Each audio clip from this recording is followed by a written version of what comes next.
Hello, hello, and welcome to another Psyche Innovations webinar. Thank you for joining us. I hope that this evening will be an interesting topic for all of you. And as always, please shoot through your questions as we go in the chat. We'd love to engage with them as much as possible. So without further ado, let's jump right in. So today's topic is Beyond the Hour, Extending Care Between Sessions. We are joined by Claire. So Claire is an HPCSA Registered Counsellor working in public health, providing services in clinics and day hospitals in Tygerberg area. She's passionate about mental health as an advocate and is committed to accessible and equitable care.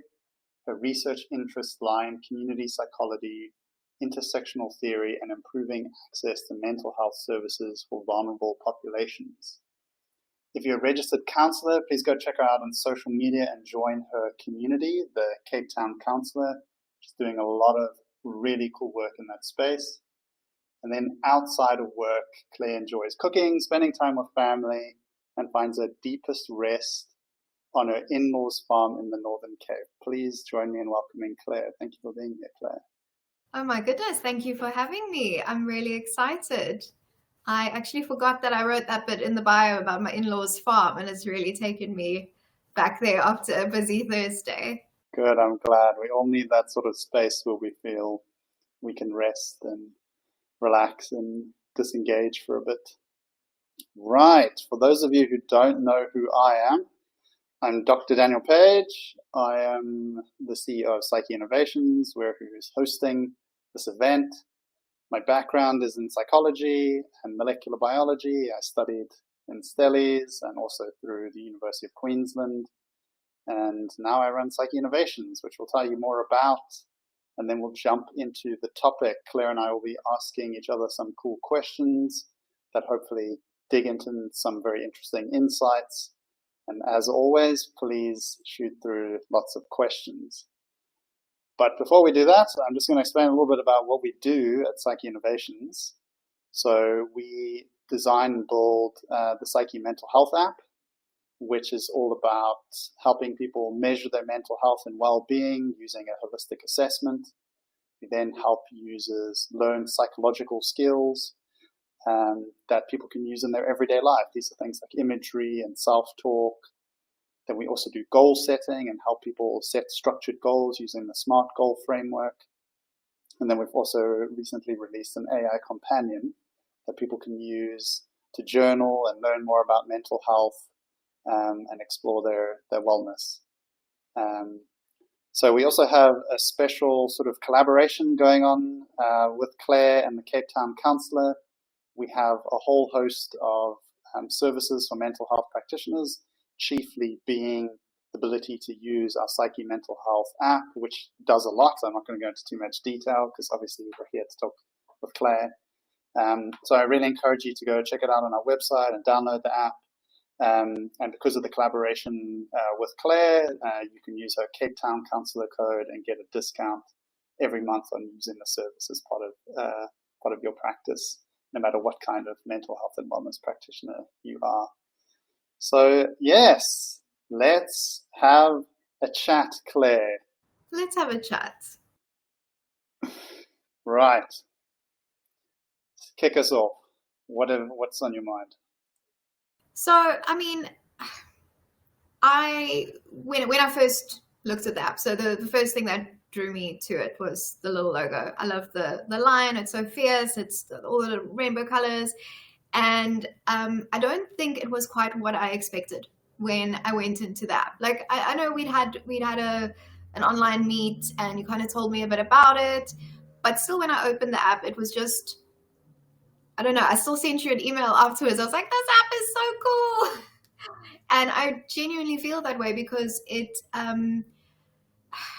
the number of times I've sat for hours on end trying to, find a suitable resource that's evidence-based to give to a client to do between sessions that is also going to be engaging, because I don't want to just give them crap, and they sit there, what is this? And And I almost can't believe that something like this didn't come along sooner, if that makes sense. So I'm excited, really excited.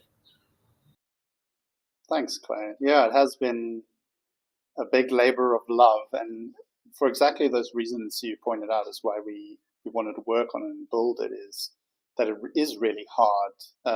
If it's hard for practitioners to find evidence-based and useful resources, it's particularly hard for people who are looking to improve their mental health.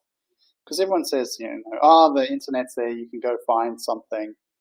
But it's particularly difficult for people who don't know a lot about mental health. They don't know what they can use, what's trustworthy, what'll work, what they can integrate into their life. And that was a large part of the mission behind this, was to take what we knew worked in academia and in practice and distill it into something useful that people could sit with and learn very quickly without making it too flashy or too complicated. Because I think a lot of the important skills and habits that we build are at their core quite simple, but it's building that key knowledge that we need and challenging old attitudes and beliefs that hold us back, and then that behavior change, right? I kind of talk about this a lot and say, like if you learn goal setting is an easy example, and it's not a particularly, sexy example sometimes, but if you learn goal setting but you never use it, it's kind of a useless tool. So that was also a part of the big challenge, is creating resources that people could use by themselves as individuals, as well as practitioners with their clients, or even for themselves, everyone's struggling with burnout and work pressures. And so, yeah, that was the part of the dream. I had a good laugh. As you said, goal setting is not particularly the most glamorous one. And that's the one that I did today. I think I did one of the goal setting ones, and time management. Sorry, there is a tarantol going on in the background making a noise. So if anyone can hear that, I apologize, but it's on the neighbor's roof. So I don't entirely know what to do about it. Hopefully my voice is louder. But I did the goal setting, one from goal setting and one from time management today. And it got me thinking. The time management one, I'm quite an efficient time management person. So I did it and I was like, okay, cool. That was nice. I kind of knew that. And then I did one from goal setting, and then I learned something there. And I think what stood out for me was that I'm coming from a place where I do this as a job. So time management skills, goal setting skills, yeah, okay, that is maybe stuff that I know, but trying to think about my life, if I didn't know those simple things, it would make my life very difficult. So this is a fantastic app I'm thinking in terms of using it with clients. If you have a client who perhaps has very poorly managed ADHD or has difficulty with executive functioning skills, even an occupational therapist, could definitely make use of a tool like this to gradually introduce simple skills, but that hold a lot of value. And like you say, they're applicable. They're not these abstract concepts that people who are not mental health professionals or psychology professionals, they can use. So I thought that was pretty cool. Sorry to have broken your word.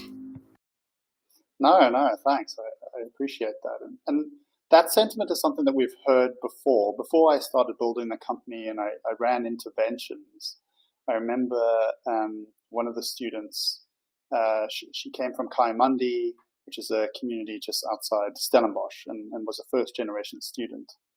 And I remember her coming up to me afterwards and saying, how angry she was, or angry is maybe not, upset she was, that she hadn't learned a lot of these skills in school and at university.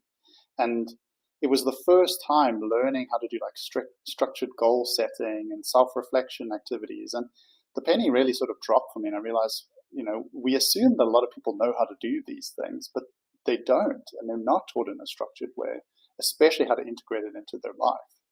And that was a big driving force behind it, is making things accessible and usable and fun. And obviously there's limitations on how fun something is, but that's kind of the big challenge. And one of my good friends, he recently took a day off from work to just journal, because he realized that, he started going to therapy and he wanted help, but he was struggling to find the time to actually do a lot of these core activities and self-reflection. It's like, okay, the only way is like if I do this hard, It'll take a whole day. And I think that's, yeah, well, he's luckily in the position that he's able to do that, and most people aren't. And that's also something we try to keep in mind is, you're awake for 110 hours in a week, and that's a lot of time to fall into bad habits or to engage with the wrong things. And because if you're lucky enough to see a practitioner that's helping you and teaching you things, there's all this space in between where you're forgetting and you're disengaging and you're not remembering what worked and what didn't work. So we also wanted to create something where people could take notes. They could journal sitting on the taxi or, after class, if you're a student, or that kind of thing. So it made it easier to stay focused and keep the mental health process top of mind. Well, I suppose, just as you're speaking about this person, who's started therapy, started a therapeutic process and is now wanting to do these activities outside of sessions.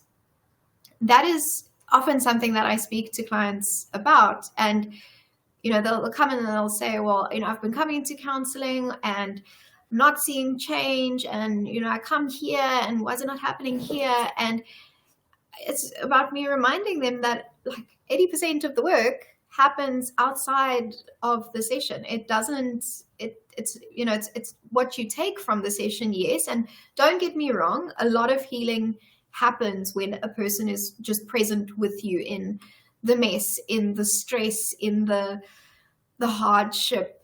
A lot of healing happens there. And there is also a lot of value, especially, look, obviously this would be more in the scope of, a psychologist. Counseling is a lot more practical in South Africa.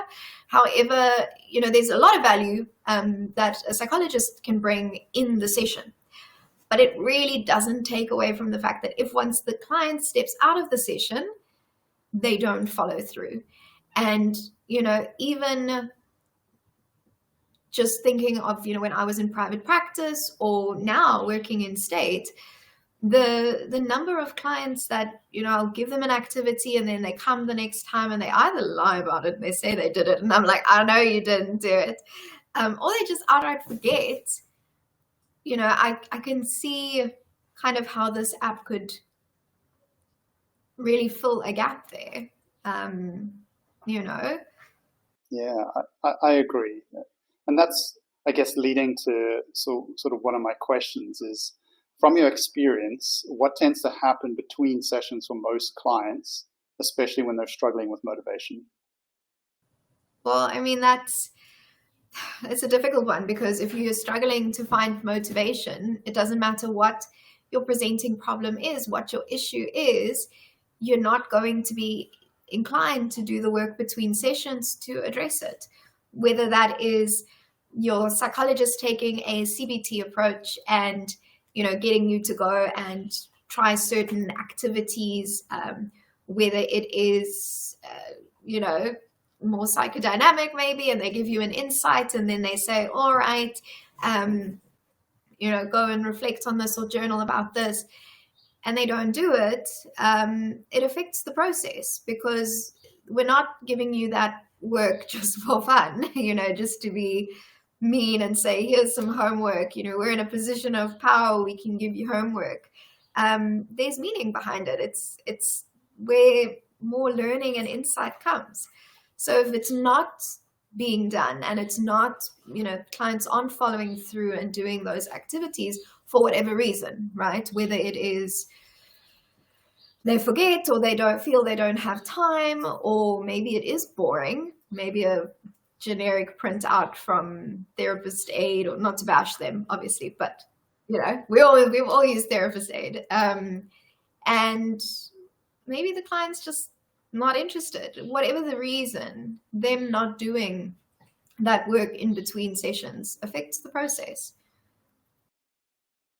Yeah. And as you were saying, there's so many barriers as to what could, like, they could be personal, they could be socioeconomic, they could be, and not the right resource at the right time. It's not personalized enough, and so the way I like to think about it is removing as many barriers as possible to make that little bit of motivation lead to sort of an action.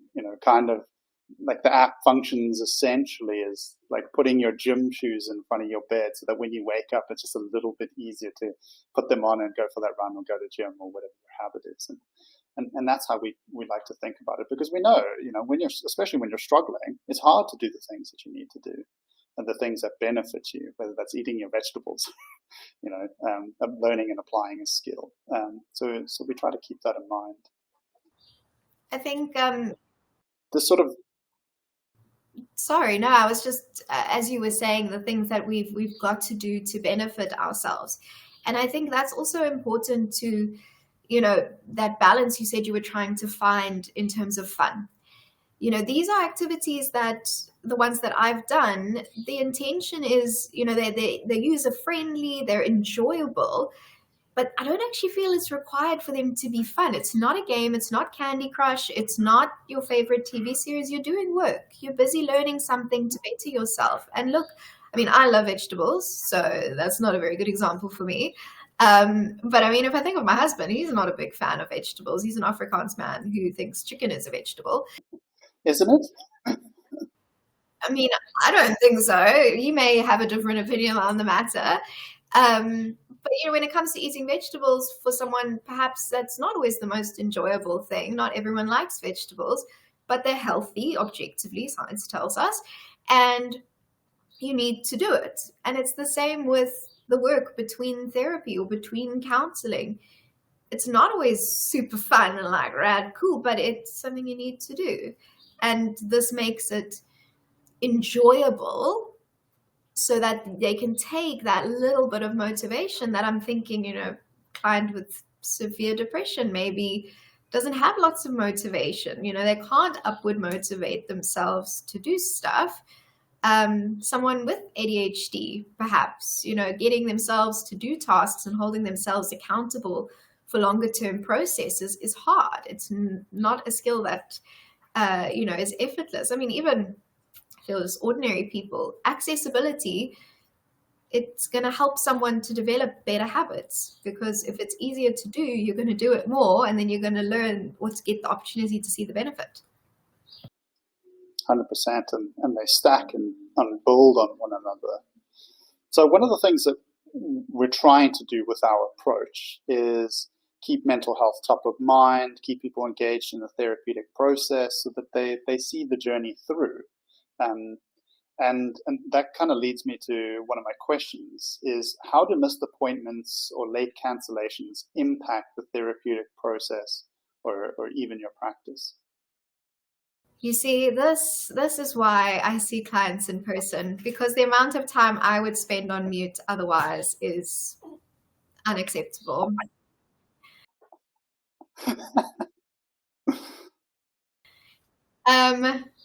So my answer would probably be quite similar to my answer from earlier around what happens if a client doesn't do the work in between sessions or doesn't maintain accountability between sessions.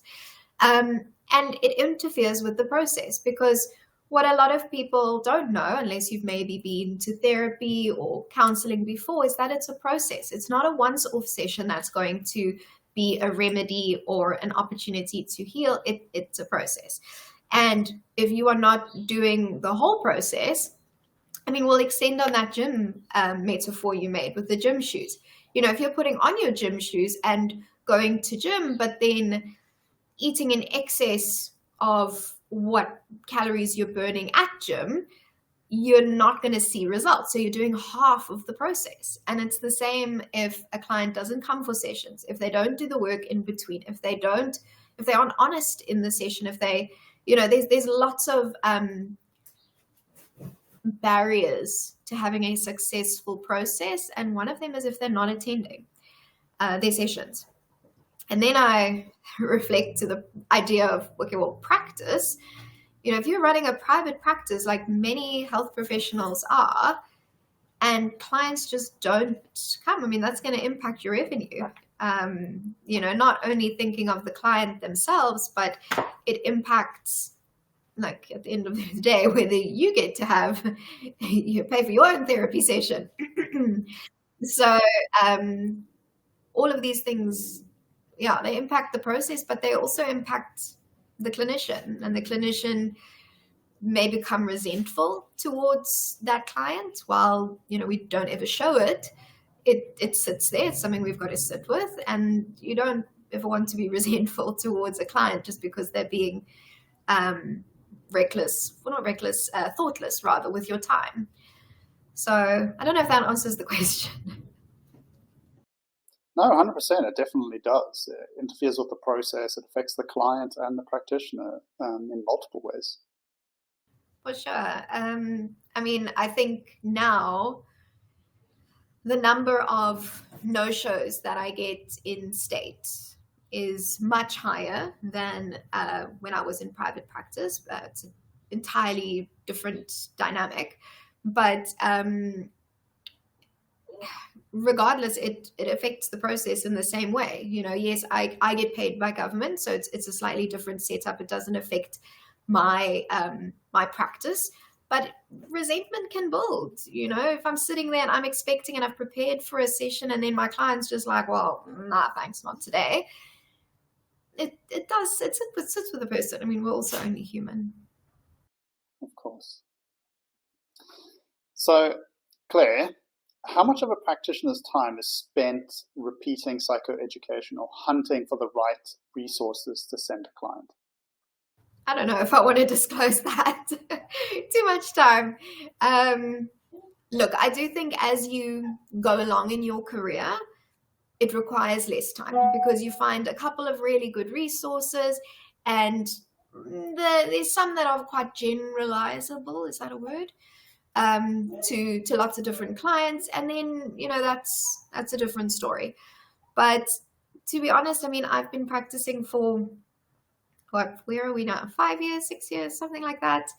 And I'm still having to go on Therapist Aid or Canva, which is never a good idea. I shouldn't be allowed around technology, but I'm having to spend time finding resources that are suitable for a specific client, because perhaps one resource is almost suitable, but then it's not in the right language, or it's not at the right sort of developmental level, and then I've got to find a whole different resource. In my case, and this may be unique to people who are working in state, but we don't always have internet or a computer or a printer or paper. We've actually got lots of printers, but not always paper. So then it's difficult to gain. Whereas I think most of my clients at this point, even in lower income areas, have either a cell phone themselves or have one within the household. So, I'm thinking, like, maybe you can tell us a bit about how the app could be used in these sorts of circumstances, where there is a phone, there's Wi-Fi, or there's enough data. I'm just would love to hear more about that. Yeah, 100%. That's definitely something we've taken into consideration a lot. So people, like all the resource constraints you mentioned, there's even more. A lot of people live in very, out of the reach areas, can't access clinics or governmental services or private services.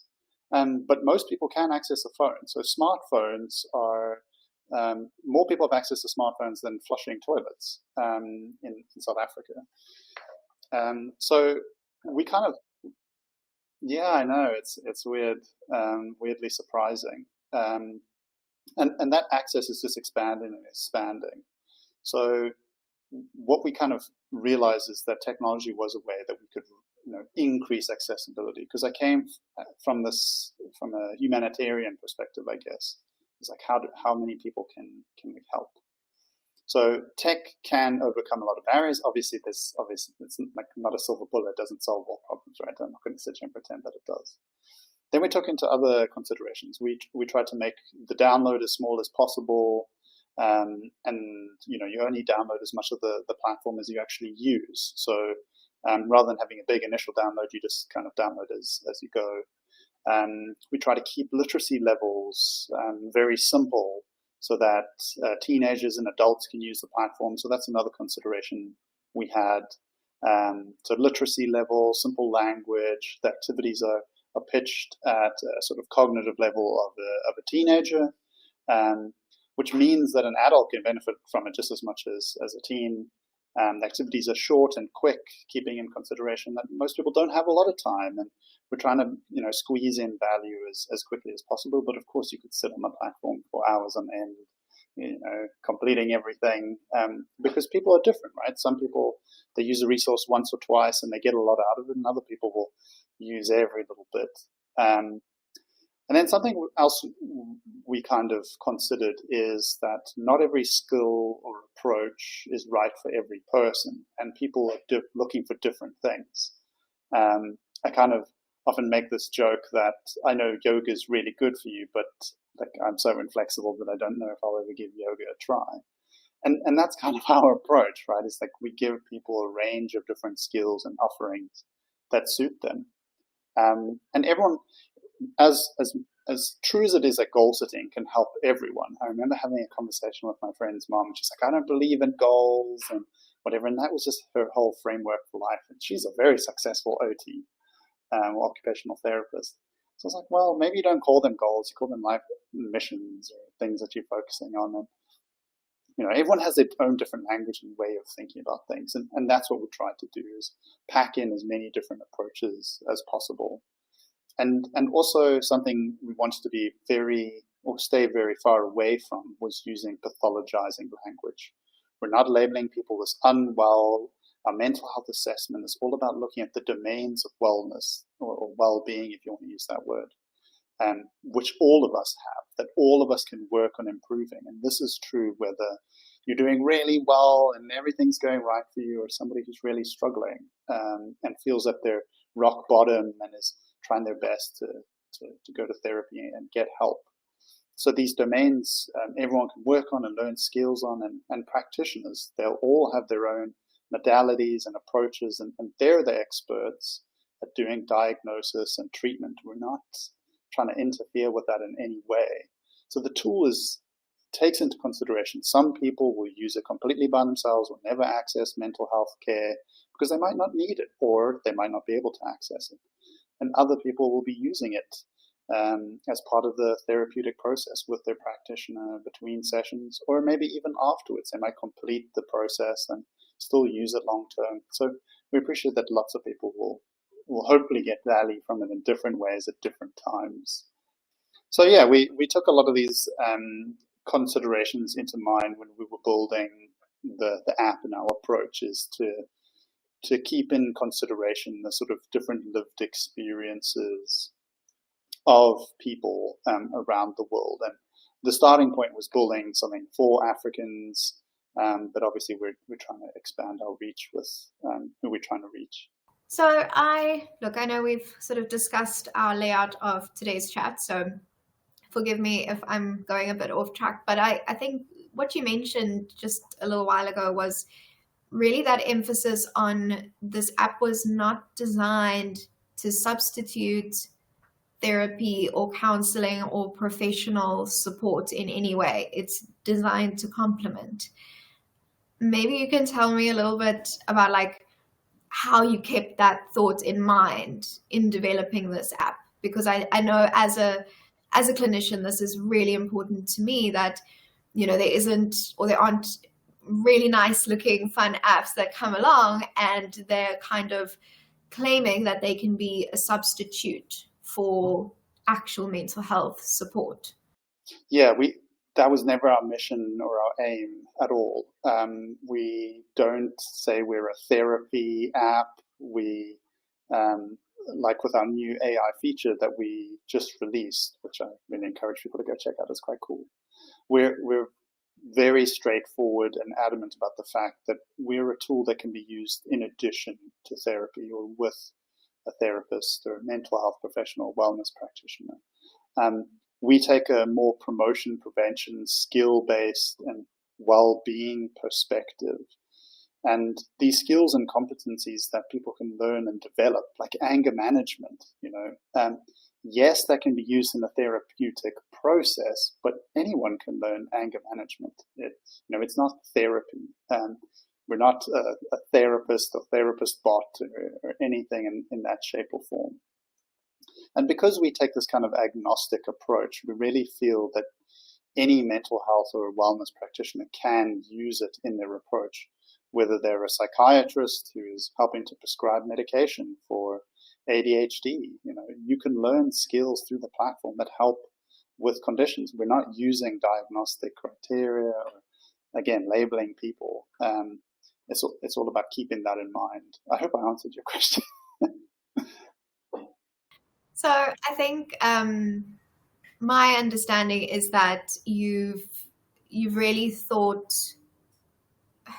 you've been intentional in the development of it, that it's not intended to replace. It's not, like you said, a therapist bot, which I think, just in terms of relevant topics, I've read a couple of articles lately, and it is terrifying, the stuff that is happening with people using AI as their therapist. And I just, it's heartbreaking. It really is, because when you're in the profession, the damage that can be done. It can seem so harmless, but nevertheless, I digress. So I just, even today when I tried out the AI function, which was really cool, the massive disclaimer came up, just to reiterate that this is not a substitution for therapy or professional support from a registered practitioner. But like you say, anyone can use these skills. Anyone can benefit from these skills. Yes, a lot of these skills form a part of therapeutic processes because they are necessary skills, but anyone can benefit from them. I mean, I can think of teachers, teachers who are seeing a kid who is maybe going through a rough time, for them to say, hey, download this app. Obviously speak to your mom and dad about it first. Don't go charge it to their credit card. Download this app, give it a try. You can teach you some ways of coping with these intense feelings you're having. And if it persists, maybe to go see the school counselor or go and see a psychologist or something. So, I mean, even in those sorts of spaces where there isn't, like you say, pathology present necessarily, this can be a first-line intervention, but prevention rather. And it can also be used in combination with a registered professional, or it can be used after you've had a process with a registered professional. Counselors work specifically short-term. So, we'll see a client for a set number of sessions, and once the specific presenting problem has been addressed, then it's within our scope to actually terminate, to end the process. This is obviously different with psychologists, but I mean, I can see a lot of value saying to a client, okay, well, we've done the work that we intended to do. Now you can use this as a follow-up support, just to kind of extend that holding space for the difficulty that they're going through. So I like the idea of not a substitution, but a complement. Exactly. It's designed as complementary to the therapeutic process. And when you're talking about schools and young people, that's also something we took into consideration. I speak very openly about the fact that I lost my brother to suicide, and so there was all this taking risks under consideration. How can we protect young people as much as possible, adults as well? And one of those considerations was being able to link people to toll-free help services if they can't access help, or they don't feel empowered, or they, because young people, they can't just hop in a car or, do things. They don't have that autonomy and agency all the time to be able to do that. So we built in a lot of those kind of things to try to protect people. I see we have a cool comment here in the chat from Tasha. I found that when actively working through difficult topics, downtime between sessions can lead to almost a dread of upcoming appointments when too much time elapses between sessions. Are there recommendations or suggestions to mitigate this? And would the Psyche app be an aid in instances like this? Yeah, 100%. Again, I try to be open and honest in these chats. I decided after the unfortunate passing of one of my very good friends that I wanted to start the therapeutic process, and I have, and I've done 8 sessions so far, and it's going quite well.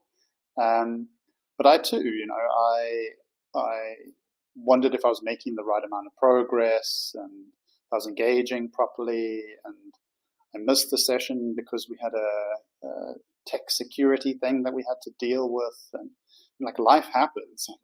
And like I'm the founder of a tech company that makes a mental health app, and I'm doing therapy. So, and like I know I'm experiencing it as well.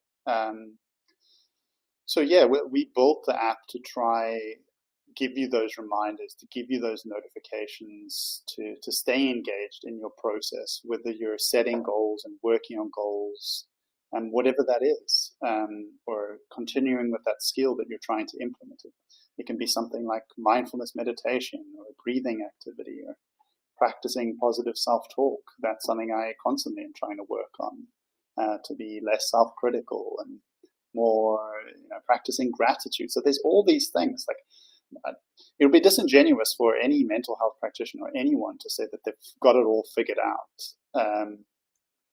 and that they too aren't constantly trying to work on helping themselves. So to answer your question, yes, the app can help with those dead periods between sessions where people feel like they're struggling and they're not motivated and things aren't going right. At the same time, and I mean, I feel like this question's actually got 2 parts. One is like, what can this person do? Sorry. WhatsApp is still harassing me. We tried to resolve my WhatsApp going ping, ping, ping in the background before this, and I used Control-Alt-Delete, and it's still beeping, so forgive me. The question, I feel, has 2 parts. So the one would be the fact that, yes, this app, I think, it's kind of like when I don't go to the gym for a long time, which I haven't for a while. I've been struggling with some chronic pain, and it's made it quite difficult. And the idea of getting back on the treadmill, the longer and longer I leave it, the bigger and bigger it feels. So this app could really assist in, it's like, okay, yes, between sessions, I'm not seeing my therapist. We did work on a really difficult topic, and it was heavy for me. But there's little things that I can do that feel a little bit like work without, so it's not a complete step away from that mindful part of the process. But also, I think really important, just as a clinician now, the app aside, speak to your mental health professional about it. What is this dread about? And maybe they can help you understand it or work through that with you, because that tells you a lot. What is it just the topic? Is it the fear that maybe you haven't done sufficient work between sessions, and now you're worried that your psychologist or your registered counselor is going to judge you? Or what is it about? So also just never stop engaging with the clinician you're working with. I love that. Such mindful advice. Claire, how do you usually track a client's progress over time, especially the more subtle sort of non-linear improvements? So, Daniel, this is a tricky one because progress can look so different to different people. So I think the rule of thumb, especially as a counselor, a registered counselor, I mean, I can't speak to how a psychiatrist or an occupational therapist or a psychologist may work, but we've kind of been trained to not track progress rather, because it's not for us to decide. If a client is saying that they're feeling better and they are sharing that they are able to do things and cope with things that they weren't previously able to cope with, and they feel like they've made progress, that is for them to decide, right?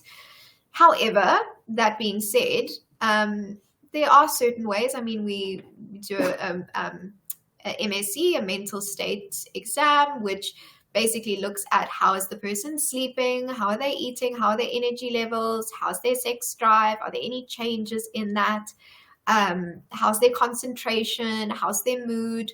Those are kind of ways to sort of measure, but at the end of the day, it comes down to the client, and they need to really be quite honest with themselves and say, I was here, I was feeling this way, and now I'm feeling this way. Is this better or is this worse? And if it's better, then we can observe that as progress. But what I really loved about the app was the little slidey function. So there's no numbers. So I remember numbers. I mean, I don't know if it's just the way my brain is wired or if it's just a fascination, but I love numbers. And my problem would be that if I scored myself with a specific number on the previous one, that would be in the back of my mind. But because it's just a color scale, I can be so honest with myself, and I literally just put it wherever I'm feeling, like whatever feels right in that moment. And I feel like that's going to give such an accurate, if you go and download the app, then obviously everyone will know what I'm talking about. But I really enjoyed that. That was the Psyche quiz, right? Let's make sure I got the name right. So in summary, at risk of rambling on, progress can only really be determined by the person. There's measures, there's assessments, there's a lot of tools that can be used to track, but realistically, if you're feeling good, if you're feeling better, there's been progress. I feel, at least. Yeah, I love that. And obviously the clinical interview or screening tools can be very effective at determining, how somebody's doing. And what we wanted to do with the Psyche scale and assessment was give people a starting point.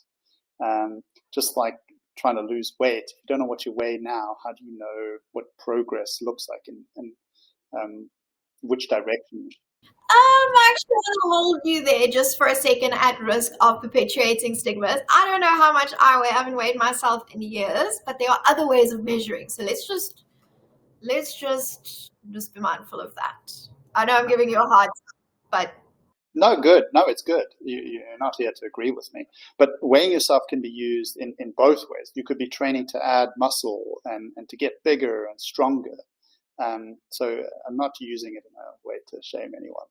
But the point I was trying to make is that it's a barometer and a way to see, okay, which direction do I want to go in a way that's more nuanced. And I remember when we were building it, we did some interviews with some teens at a special needs school, and they actually ended up doing the assessments in pairs with each other and showing each other how they were doing. We thought, we thought people were going to be very guarded about how they're doing, but they wanted to show people and they wanted to share how they were doing, which was an amazing surprise. And I remember asking them, what did you think of the score you got and how you're doing? And they're like, well, no one can be perfect. Anyone who's getting full marks or whatever is kind of lying to themselves, which I thought was very insightful for a 13-year-old. And he said what he really liked about it was that it showed him which areas he was doing well and could keep working on, and where he was struggling. And for him, it was the social domain. And he was like, okay, well, I need to work on seeing my friends more and spending more time with my family and whatever. And I didn't realize that things weren't as good there as I thought. And that's what we really like about it. Tell me quickly then about the 8 domains, because I saw all the different colors, but part of it's not on my short-term memory right now. So why the 8 domains? What is the significance behind that? I mean, obviously it's evidence-based, that's a given, but what are they? Tell me about that, please. Yeah, for sure. So they were informed by the determinants of well-being from sort of large international studies and combine a whole bunch of different psychometric scales into one thing. So like the Wellcome Trust study on well-being.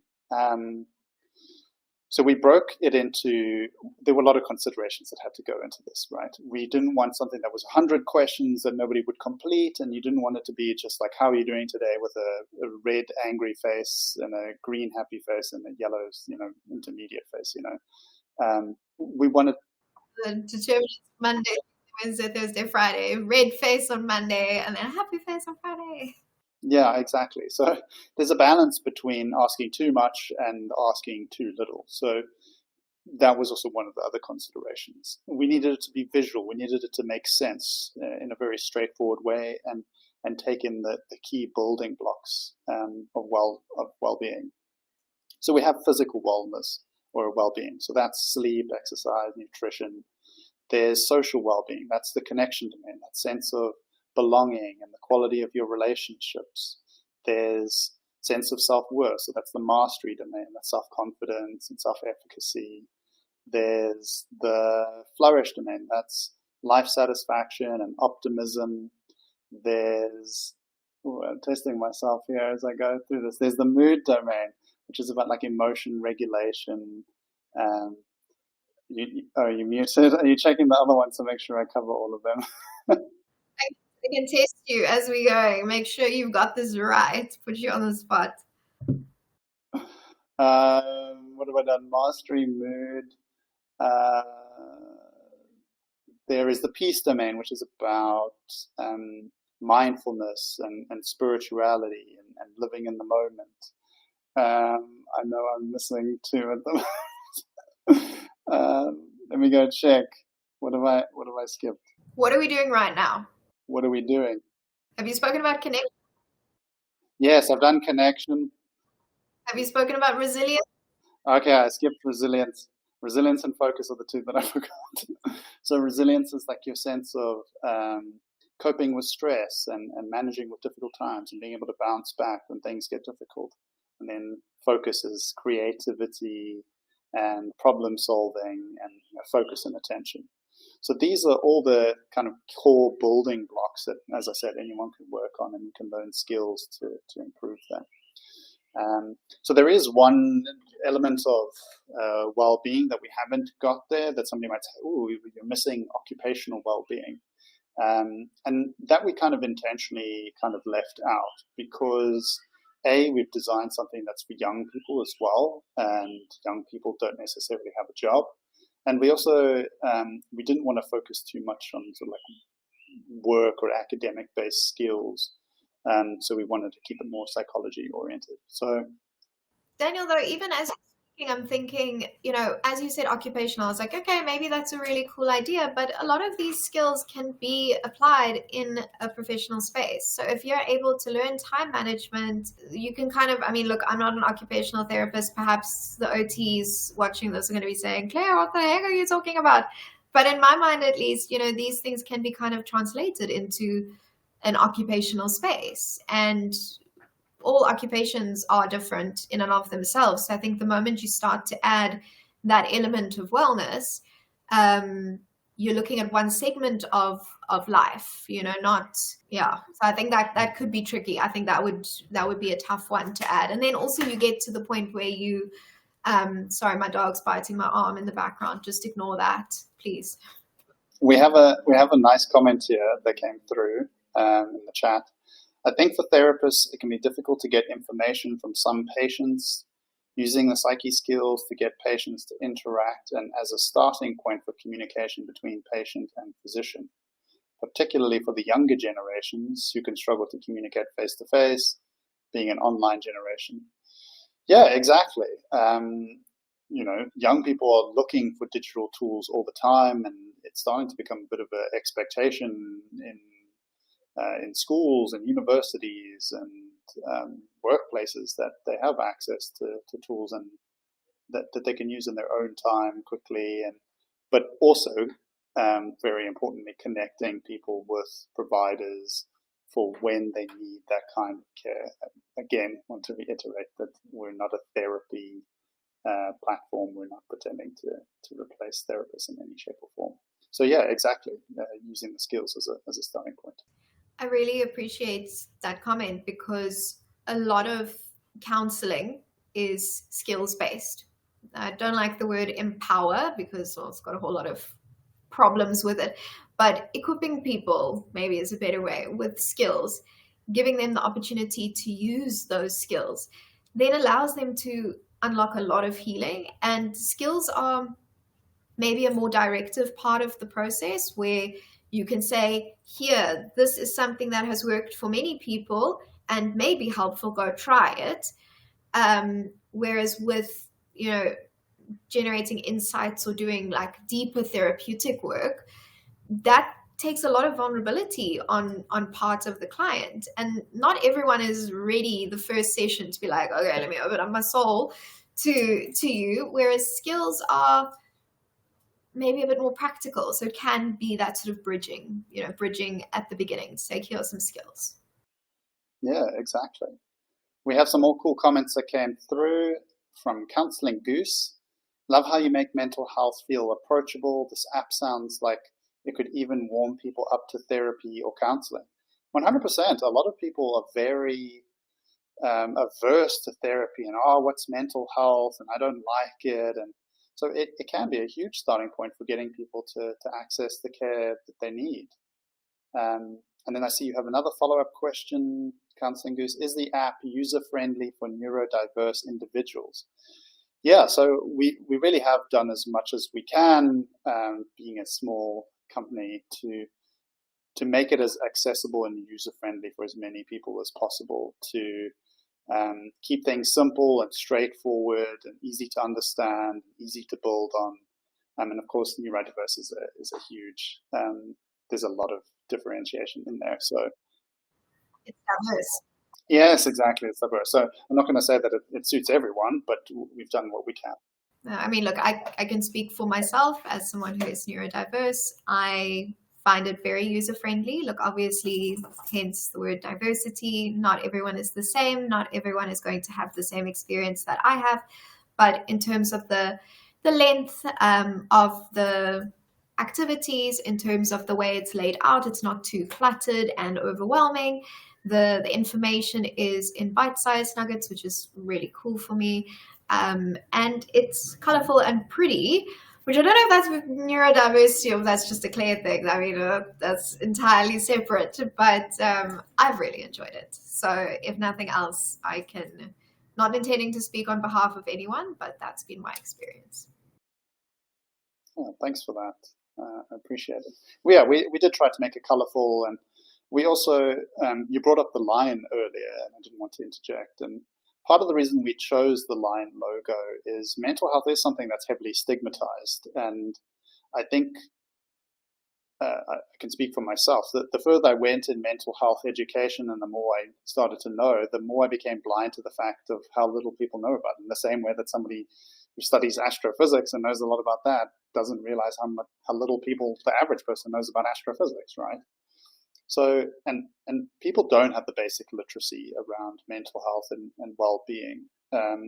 So we wanted to create an environment and a company stance or brand that was about, and then try not to use the word empower, but it encourages people to, because Kate doesn't like the word, that encourages people to grow and build and learn. And like a lion represents pride, and it's multifaceted, and all those colors represent all those different parts of you that, we're all constantly trying to work on, and that we're all diverse. And the last thing about the lion is, if you think of a male lion as a cub, like it grows into itself and it grows its mane and it starts to flourish, and it's a process of becoming. It's a constant journey. It's a process. Exactly. And that's what we try to convey through what we do and the work we do, in terms of what we build and how we try to help people and our users as well. We try to listen to them as much as possible and take on their advice and considerations to serve them as best as possible. I actually saw when I was using the app the other day, there is a button that you can press to give feedback as well, which I think is really cool, because that allows you guys to get information, not from focus groups, but from people who are actually using the app. And I think that's really quite special. The number of times I've gone onto App Store and rated a 1 because there's no way of giving feedback. I'm just like, that's so bad, fix it, but I can't tell you how. Oh goodness, my dog's now going on outside. Yeah, and that's a process, right? It's a constant journey, and we're doing our best to constantly work to improve our offering to help people as much as possible. Claire, I have more questions for you as we start wrapping up. What happens when a client goes into crisis between sessions and can't reach you right away? So my dog is in a bit of a crisis right now. Unfortunately, she's busy going a little bit wild. Let me quickly go to another room and just see if people can hear me. Sorry. Sure, no problem. Right, while we wait for Claire to transport us out to a non-dog barking room, we just want to reiterate that sort of our approach is flexible in that we're trying to create a tool that therapists or mental health practitioners of any paradigm can use our tool, whether they work at CBT or DBT or and integrate it in a way that feels right for them. And some of our clients have said, it's something that they bring into the first session and use it very hands-on with the client. And some people say, no, they wait till the third session, fourth session, and bring it in a way that feels right for them. And we're not prescriptive in terms of how people use it. And the other thing that's also really cool to keep in mind is what's the minimum dosage requirement for somebody to actually benefit from something?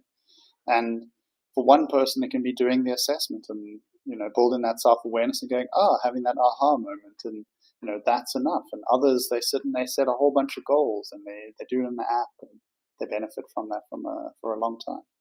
Claire, you're back. Yes. So I suppose it comes down to some subjectivity of experience, right? What you were needing from the app in that moment, it's dependent on you. So if you are needing to set goals and use all of the features and that's how you gain benefit, that's great. And other people may just want to do the assessment and that's what they're needing. So, so in answer to the question, and I just want to make sure that I heard it right. Oh my goodness, she's in here as well. I just wanted to make sure that I heard it right.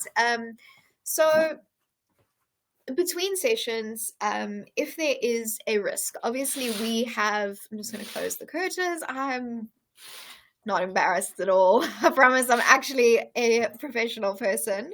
My husband is just not home from work yet, so I can't even shout down the passage and be like, get this dog. So between sessions, if there is a crisis, we as HPCSA professionals and social work professionals with the SACSSP, I always get the letters confused. So registered health professionals, we have a code of ethics and obviously just in terms of the Mental Health Care Act, we need to act ethically and responsibly. So if we are seeing a client, we need to have a consent form, and on the consent form, it specifies when we are accessible, how we are accessible, and what to do in the case where we are not accessible.